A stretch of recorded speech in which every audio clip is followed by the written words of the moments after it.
I mean, one of the big concerns when I was growing up was the ozone layer, especially over the Arctic. not the Arctic, but the Antarctic. Antarctic, okay, has opening and closing, and they've been looking at things causing it, okay, Uh-huh.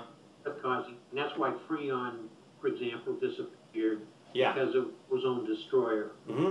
And obviously, if the ozone layer gets destroyed or minimized or compressed a little bit or whatever, Yeah. the sun is going to put a lot more down on us, Yeah. and that could be a heating factor. Oh, I see what you're saying. Yeah, well, this is a great example. It may not be. I don't know. No, well, I'm telling you, this is a great example that you brought up because this will tell you what we can do. So you're talking about chlorofluorocarbons. That was what we had in spray cans for a long time, and what we had in Freon. And when they got up into the atmosphere, they ripped open the ozone layer, and that was you remember that you were in the So what the world did, and it took a long time, but what the world did is they, through rigorous scientific exploration, and they actually sent people down to the Antarctic to measure the ozone and see what was going on.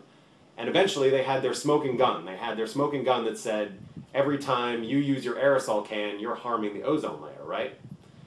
And there was enough of a campaign showing people that, hey, it's dangerous to have an ozone layer that could cook you just by walking outside, that within, it took us a while, don't get me wrong, but we had phased out chlorofluorocarbons. We no longer had, these aerosol cans that pump those out, and we replaced all the Freon in our stuff. I mean, we made now what looked like very cosmetic changes, right? Like just taking these things away, but we fixed the problem. We agreed there was a scientific problem, and we just addressed it at an economic level.